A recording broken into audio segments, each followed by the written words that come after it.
I've been going through a phase for the past 6 months where I've been obsessed with interactive storytelling games.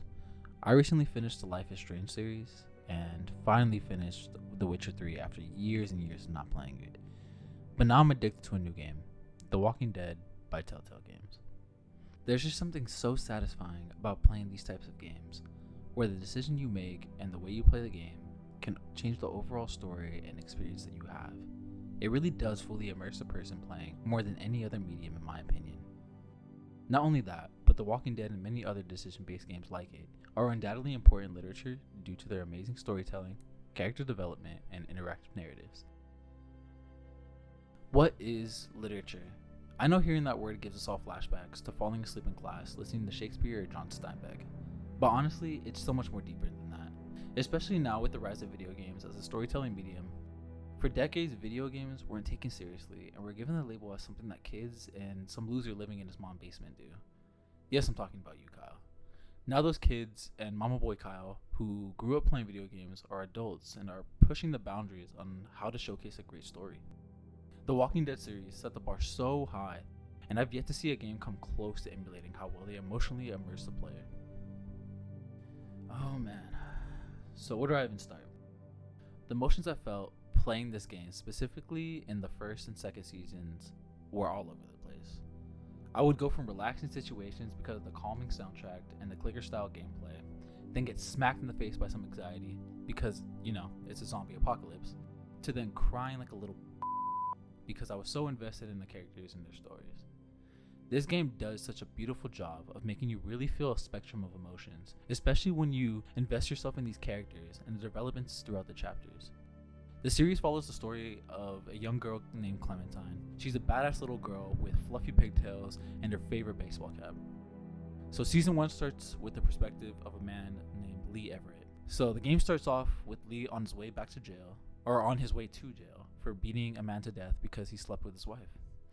Then the car crashes after hitting a zombie, or a walker as they say. This leads Lee to a house where he finds Clementine hiding in a treehouse. This kickstarts a beautiful father-daughter relationship between the two. Lee never had any kids of his own, and as we find out later on in the season, Clementine's parents are dead. My guy Lee took it upon himself to protect this little girl that he had just met and would constantly risk his life for her throughout the series. At first, Clementine couldn't protect herself because obviously she's a child. But as the season goes on, Lee offers her important guidance skills, instills confidence in her, and teaches Clem necessary moral and survival skills that help her out in the future. All this leads to a complete emotional investment in these characters and their fates. There were so many times when I was sitting at the edge of my seat sweating bricks because I didn't want to up and have somebody die. The Walking Dead really does a great job of tackling complex moral choices and their consequences. A decision that you may believe is a quote-unquote ethically good can come back later down the line and really bite your character in the ass. This game has such a diverse cast of characters, and depending how you may perceive the world and the ideals you carry, you may like some characters more than others. Shout out to Clem. These characters bring out the best in which the game's themes have to offer. The biggest of them all, of course, being survival. Nothing else truly matters besides protecting yourself and the ones you love. That love and protection are the driving factors for many of the parental figures throughout the game. Lee and Kenny had people they wanted to protect and would stop at nothing to do so, putting the player in an interesting position in which their moral compasses are challenged and often to take the perspective of a gray world where good and bad decisions are obscured. That is where the theme of trust and betrayal comes along, shaping the arcs of certain characters. You must carefully choose who you can call a friend, because in this walker-infested world, they may just betray you at the benefit of themselves. If all this doesn't convince you that the Walking Dead series by Telltale Games is a literary masterpiece, maybe all these accolades and awards will. It's no surprise that people really love this series and are truly invested in the characters. There's no shortage of videos of people reacting to the deaths of many popular characters like Carly, Ducky, Kat, Ben, Kenny, and eventually Lee. What? What is it? No, don't worry. All right. I'll miss you. Me too.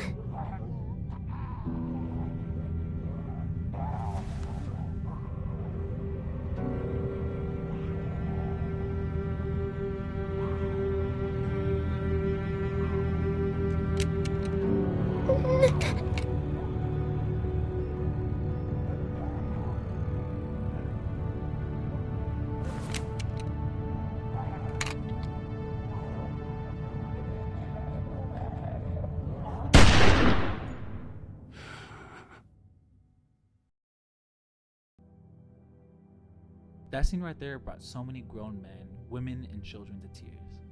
If you left this game with dry eyes, I'm sorry, but you need mental help. When a game can make its players totally immerse themselves emotionally, it creates something truly special. It creates cult communities that are thriving to this day. It creates lasting memories and experiences. And lastly, it creates a shockwave throughout the industry that's still seen almost a decade later.